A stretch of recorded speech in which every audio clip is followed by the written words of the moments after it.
Good morning, students. Welcome to class 11.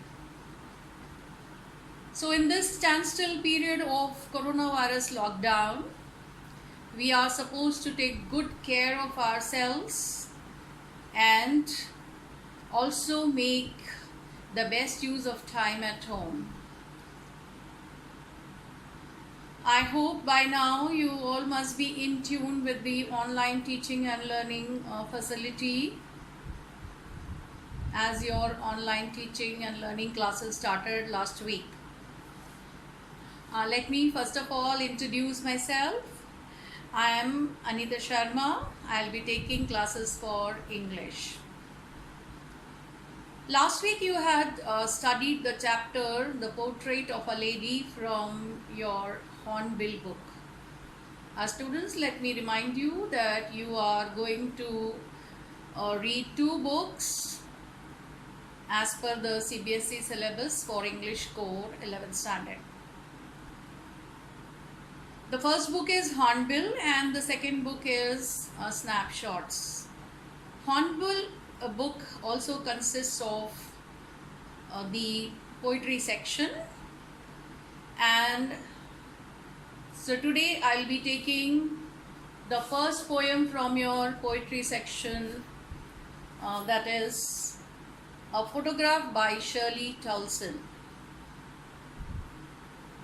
But before we begin with the class, with the teaching or learning of the poem, I would like to just find out or let you know what is the difference between prose and poem. Children, you must have been reading poems since your primary classes and also enjoying them. But let us now analyze the difference between a prose and poem. Prose is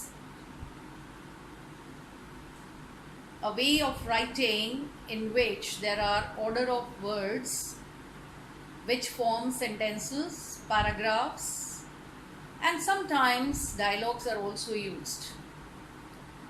On the other hand, in poems, there is no order of words.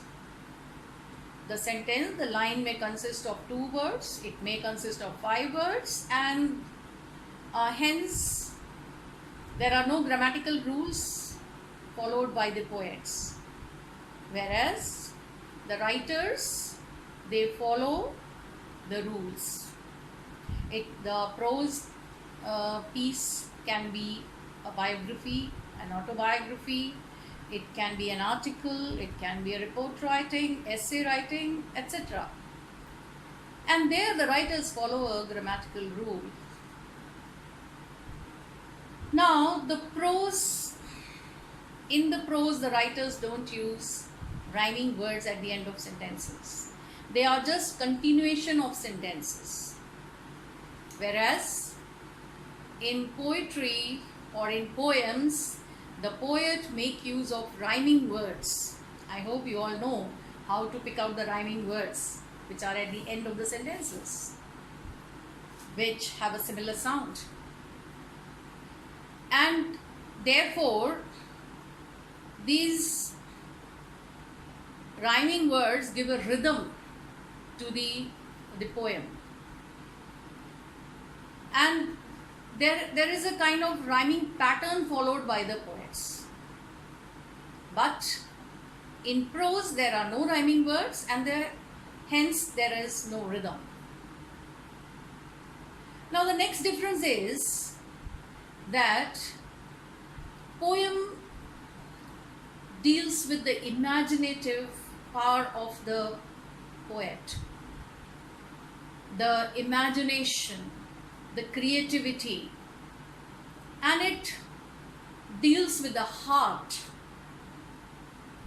whereas prose deals with the mind, the reasoning power, the practicality of the things. And therefore it is, it can be fictional and non-fictional, but it is not very imaginative. Now the other difference is that figures of speech are rarely used in prose, whereas figures of speech are used with figures of speech which are also called as poetic devices. They are also used in poems in order to enhance the meaning and the rhythm of the poem. So in this way we can see that there is difference between prose and poems, prose and poetry, due to which I feel that we should read the poem and enjoy it. I don't say that you don't have to know the meanings of the poem, but you should enjoy the rhythm by reading it twice, thrice.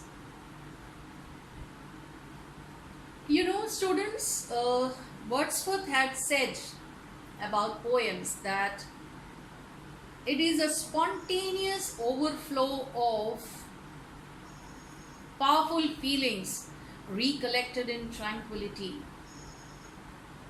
Tranquility, state of peace, calmness.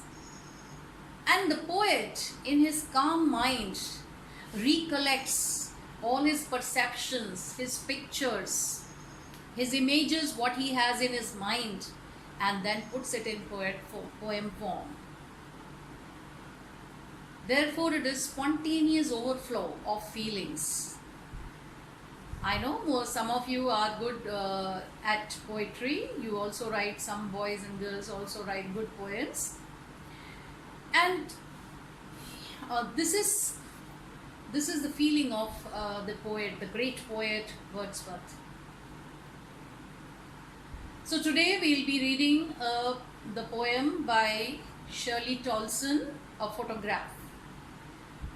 But before reading the poem, let me ask you, or I will just ask you to remember those times when we must have been to a hill station, or we must have been to a sea beach, or some exotic place, or to some religious places.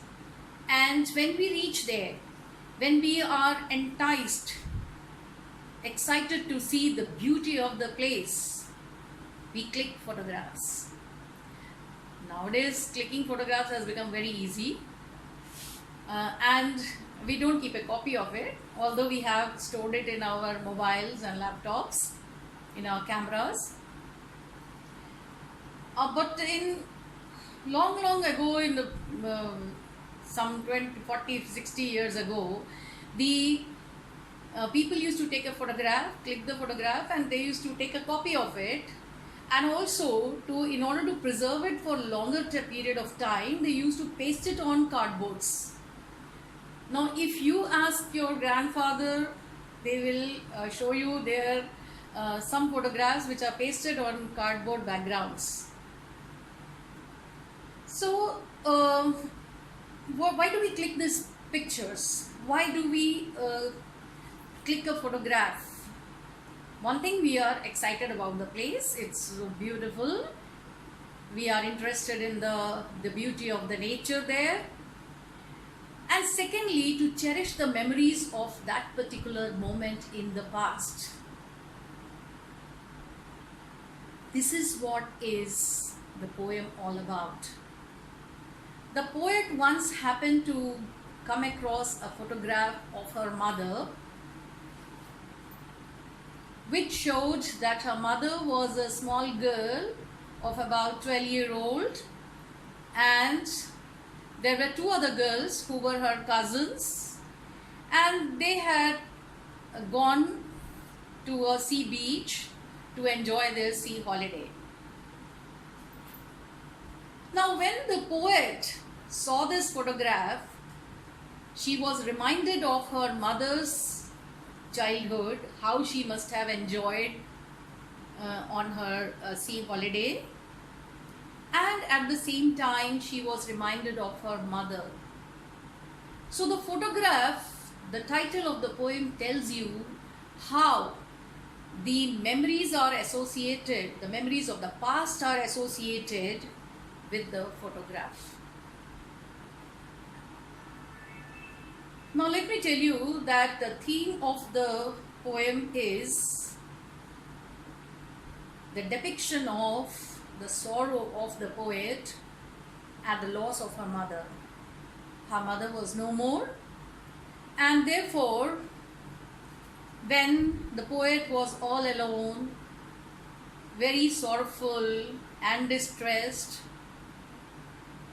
she cherished those memories of her mother.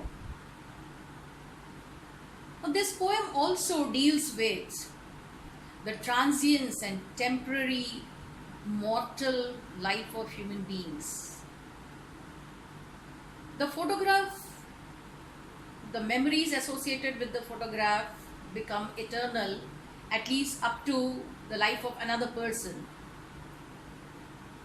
And it goes on from generation to generation.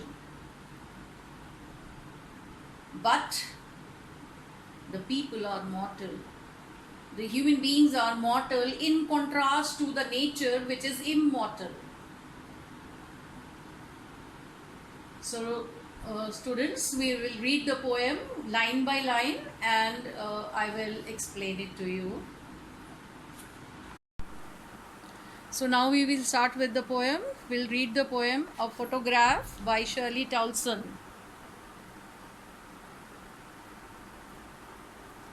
The cardboard shows me how it was when the two girl cousins went paddling, each one holding one of my mother's hands, and she the big girl, some 12 years or so. The poet had come across an old childhood photograph of her mother, and the cardboard word refers to the photograph. The photograph that she was looking at, she saw that the two girl cousins and her mother, they were at a sea beach and they had gone for a sea holiday, and they were enjoying there. Her mother was a young girl, some 12 years or so. The poet says she the big girl because among the three girls, among the three cousins, she was the eldest one, and therefore the poet says that they were paddling and enjoying at the beach. The poet is nostalgic about this experience of her mother at a sea beach, and she also enjoys what her mother had enjoyed in her childhood. So, looking at the photograph, she was feeling very amused to see the little girls enjoying there. All three stood still to smile through their hair at the uncle with the camera. Perhaps her mother's uncle had also accompanied those girls to the sea beach, and when the uncle had asked them to pose for the camera, they stood still. All three girls, her mother and the two cousins, they stood still to smile through their hair. So they gave a broad smile, and through their hair. Through their hair means it is because the hair had fallen on their faces and they were smiling from behind their hair because of the because it was very windy there. As you all know, if you have also experienced, if you go to a sea beach, you will also experience this kind of fast winds over there. So when the three girls stood still, their hair had fallen on their faces and uncle had clicked the this beautiful photograph. A sweet face, my mother's, that was before I was born. So now this line tells you about the stage, the first stage when her mother was a child. Her mother was a young girl at that time, and she admires her mother's face that it was a very sweet face. That was before I was born. So the poet was not even born at that time, and her mother was a young girl. See, this is the kind of intimate bonding between the parent and the child. The child admires his parents, his or her parents. And this is how the poet, when she looked at the photograph, she was also admiring her mother's face, and she felt that it was such a sweet face. And the sea, which appears to have changed less, washed their terribly transient feet. Now she looked at the sea behind it in the picture, in the photograph. She saw the sea and she realized that sea appears to have changed less. There is hardly any change in the nature, very negligible changes there, and the sea is the same, which washed their terribly transient feet. At that time, in the picture, as you can see, that there were footprints. Children, when you go to the seashore, when you walk on the sand, on the wet sand, your footprints are seen there. But immediately and very quickly, when the wave comes, the water runs over it and it disappears. So the poet says that the the footprints of the girls were very transient, very changing. As soon as they made, the water ran over it and it was invisible. And this is why, and she has also compared the feet here to the transitory phase, and she says they were terribly transient because it was very quickly happening. And this is where she has a philosophical meaning there, that the human beings are, or all the living things are mortals. They don't stay for a long time. And on the other hand, the sea is immortal. The components of nature are immortal, and the people or the human beings are temporarily in this world, and one day or the other they disappear, they die.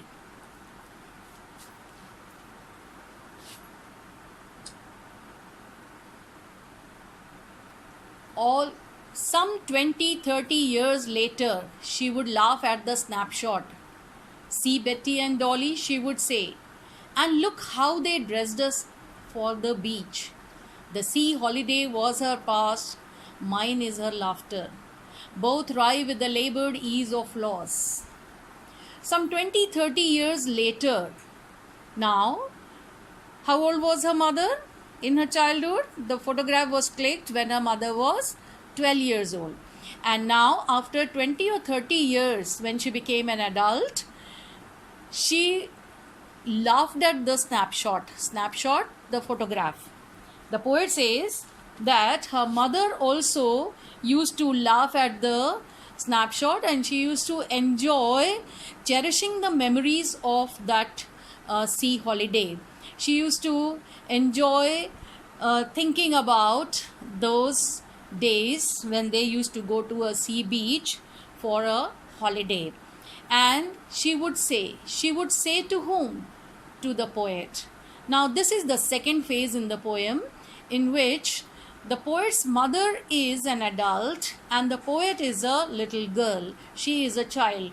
And the mother used to tell her child, her daughter, the poet, that they used to enjoy it. And look, Betty and Dolly. Betty and Dolly are the names of those two cousins, the girl cousins of her mother. And see how they dressed us for the beach. Their parents. So the poet's mother told the poet that they dressed us, their parents used to dress them up, and she felt very funny and amusing, and she enjoyed how they as little girls used to go to the beach in a particular costume or outfit. The sea holiday was her past, mine is her laughter. Now the poet is very sorrowful. She looked at the photograph and she was reminded of how her mother used to enjoy this looking at this photograph. The sea holiday was her past, mine is her laughter. The poet is reminded of her laughter, and she says that her laughter has become a thing of past, of the bygone days, just as the sea holiday was the past of her mother. So both wry with the labored ease of loss. Both wry. Both are disappointed with the labored ease of loss. Easily the time passed, but it is very difficult to erase the memories of the past. Now, this photograph stands as a symbol of the past memories, which become immortal until the generations to come. So the mother transferred it to the poet perhaps may tell her children, and so on. So the memories are indelible part of our life, and therefore both here stands for the poet and her mother. Both were wry, sad, disappointed with the labored ease of loss. Both are disappointed due to the loss. What is the mother's loss? Her childhood days, her innocent days when she was a little girl. And the poet's loss is her mother's laughter, as her mother was no more. Now she has been dead nearly as many years as that girl lived. See how the poet expresses how much time has passed after her mother's death. As that girl lived, as many years as that girl lived. That girl was 12-year-old, and so the poet says that now her mother has been dead nearly for 12 years. And of this circumstance, there is nothing to say at all. Its silence silences. And this circumstance refers to the present situation of the poet. The poet in the present is all alone, as her mother is no more, and she feels that there is only calmness and seriousness all around, as her mother's laughter is no more around her. Her mother is not there. There is nothing to say at all. Therefore, she is out of words. She doesn't know what to say about this particular situation in which she is. Its silence silences, as though the silence of the picture or the photograph has created silence everywhere. Just as the photograph is silent, everything around the poet was silent. So it is silences, and there is nothing which the poet could express except being nostalgic. So the poet was nostalgic about the memories of her past with her mother and the photograph of her mother's childhood. So dear students, now we shall talk about the poetic devices used in this poem. But before we proceed, let us just revise the figures of speech or the poetic devices that you have already studied. For example, simile, metaphor, personification. Now, simile is the device or the poetic device in which the poet makes a comparison between two different objects or unlike objects, or objects belonging to different planes with one characteristic in common, and they are compared with the help of the words of comparison like and as. For example, my love is like a red, red rose, or he is as brave as a lion. Now the comparison is made between lion and the person, or the love and rose, and the words like and as are used in this. Now coming to the next one, metaphor. Metaphor is a poetic device in which the poet makes a comparison between two things, but he or she asserts it to be the same. The words of comparison like and as are not used. For example, whose armor is his honest thought? The poet wants to say that the armor, you understand what is armor? It is a metal a shield to protect the soldiers. The soldiers wear it. And this armor, this honesty is compared to as an armor for a man. Now the comparison is made. Armor is compared, the honesty is compared to armor, but without the use of the words like and as. Therefore, metaphor is used here, and metaphor is also called as implied simile. Now next, coming to personification. Personification is a poetic device in which the poet gives the qualities or attributes of a human being or living things to non-living things. For example, tears sang the song of the dead. Now singing, tears sang. Singing is not an attribute or quality of tears, but the poet assumes it. In Hindi also you must have studied, it is Manvikaran. Now the next poetic device that I am going to talk about is oxymoron. Oxymoron is a poetic device in which the poet uses two words of opposite meanings. Two words are used in continuation and they have different meanings. They are just opposite to each other. For example, life is bittersweet. He is irregularly regular. It is an open secret. Open and secret. See how the two words are used there. Life is bittersweet, bitter and sweet. So this is oxymoron. Now coming to hyperbole. In hyperbole, the poet exaggerates the ordinary things beyond a limit. For example, Wordsworth in his poem Daffodil says, 10,000 saw I at a glance. Now children, daffodils are flowers, yellowish, white and yellowish flowers. And he says that he saw 10,000s of them. This is just a exaggeration, hyperbole. Similarly, another example, rivers of blood flowed in the battlefield. This is yet another example of hyperbole. Now coming to transferred epithet. Transferred epithet is a figure of speech in which the adjective that is supposed to be used for one object in the same sentence is transferred to the other object.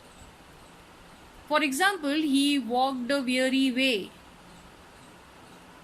Now in this, weary means tired. In this, weary tiredness is to be given to the person or noun or pronoun, but it is transferred to the way. Way is not tired. We often say rasta bahut thakau hai. The person is tired actually, but the adjective is transferred to the other object. So now we will talk about the poetic devices used in this poem. So in this poem, the poet has used figures of speech like alliteration, oxymoron, transferred epithet and personification. Now children, please note, when you have the poem in front of you, just note that alliteration is used in the lines stood still to smile, first one, and second, terribly transient, and third one, silence silences. Now you can see the first letter of the words are repeated there, and second one, oxymoron. In oxymoron, you can see the line labored ease of loss. Labored ease. It was difficult for the poet and her mother to forget their past, but at the same time, the time had passed so easily, so quickly, with the labored ease of loss. So they were trying to come to terms with the loss. Mother was trying to come to terms with the loss of the innocence of her childhood and her childhood memories. And the poet, on the other hand, was coming to terms with the loss of her mother. So the two opposite words, labored, hard work, and ease, two words of opposite meanings are used together. Therefore, there is oxymoron. Now, coming to transferred epithet. Transferred epithet is used in the line terribly transient feat. Transient is the quality like which shows instability, not permanent, temporary, and you can say it is mortality. Now, in this poem, the poet has said that transient feat of the girls. Now, these girls, or poet's mother and her cousins, were no more. This is what the poet wants to say, that mortality is the quality of all living things, including human beings, and therefore this quality is transferred to the feet. Feet here does not mean only feet, but on the whole, the human beings. Then there is personification. Personification is used in silence, silences. In this line, the poet says that the silence itself has made her silent and calm. She cannot speak a word about her loss because it is such an irreparable loss for her. And therefore she is numb, she is quiet. She does not know what to say when she looked at the photograph, as though the silence of the photograph has silenced her. And therefore you can see there is alliteration and personification in this particular line. That's all with the figures of speech. So students, now we will recapitulate. The poem is about poet's mother and her fond memories. The photograph on the cardboard was clicked on a sea holiday.